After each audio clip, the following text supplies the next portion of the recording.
मेरा जिस्म मेरी मर्जी। मेरा जिस्म मेरी मर्जी। मेरा जिस्म मेरी मर्जी। सही बात है, मेरा जिस्म है मेरी मर्जी। मैं क्या पहनूं, कैसे पहनूं, ये कोई मुझसे पूछने वाला नहीं। अच्छा, तो एक सवाल है, क्या हर मर्जी सही भी होता है या बस अपनी होने से सही हो जाता है? मेरा बॉडी है तो मेरा डिसीजन होगा, किसी और का नहीं। अगर बॉडी पूरी तरह तुम्हारी ही है तो फिर एक्सीडेंट में सोसाइटी से मदद क्यों है? में सुरक्षा की मांग क्यों? क्योंकि सच्चाई ये है, इंसान बॉडी का मालिक नहीं, बॉडी का जिम्मेदार है। ये रिलीजन का कॉन्सेप्ट है। नहीं, ये लॉजिक है। रिलीजन सिर्फ इसे साफ शब्दों में कह देता है, और इस्लाम तो ये कहता है जिस्म तुम्हारी मिल्कियत नहीं, अल्लाह की अमानत है, और अमानत में मनमानी नहीं, जवाबदेही होता है। इसलिए मेरी मर्जी नहीं, मेरी जिम्मेदारी बोला जाता है। कपड़ों से इज्जत का क्या लेना देना? इज्जत सोच में होती है। अगर कपड़ों का कोई रोल नहीं तो नंगापन को कभी इज्जत क्यों नहीं कहा गया?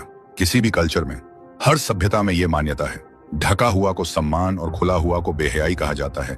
ये यूनिवर्सल ट्रूथ है।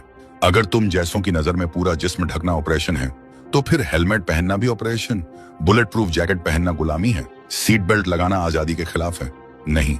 क्यों? क्योंकि ये प्रोटेक्शन की ढाल है। तो इस्लाम भी यही करता है, कपड़े को ढाल बनाता है, औरत को निशाना नहीं। तो हमेशा औरत ही क्यों एडजस्ट करे, मर्द क्यों नहीं? किसने कहा मर्द नहीं? इस्लाम सबसे पहले मर्द से कहता है नजर झुकाओ, हद में रहो। लेकिन फर्क ये है, इस्लाम दोनों को जिम्मेदार बनाता है। जैसे मर्द को हुक्म है अपनी नजर की हिफाजत का, वैसे ही औरत को हुक्म है अपनी जिस्म को छुपाने का।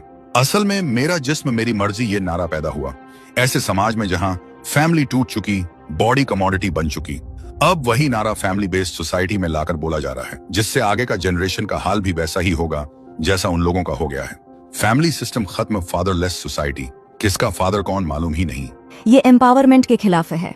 नहीं, एम्पावरमेंट ये नहीं कि बॉडी दिखाकर अटेंशन मिले। एम्पावरमेंट ये है कि बॉडी दिखाए बिना रिस्पेक्ट मिले। इस्लाम औरत को यही देता है, जिस्म की नहीं, ईद की कदर। जिस समाज में औरत ढककर महफूज है वो उसे बचा रहा है, और जिस समाज में औरत खोलकर पावरफुल कही जाती है वो उसे इस्तेमाल कर रहा है। आखिरी बात, मेरा जिस्म मेरी मर्जी, इसको अपने घर में फॉलो करो। अपने रूम में चाहे विदाउट ड्रेस रहो, किसी को कोई दिक्कत नहीं। लेकिन अगर तुम सोसाइटी में चलोगी तो प्रॉपर डीएस में, क्योंकि सोसाइटी तुम्हारे हिसाब से नहीं चलता, तुम्हें सोसाइटी के हिसाब से चलना होगा।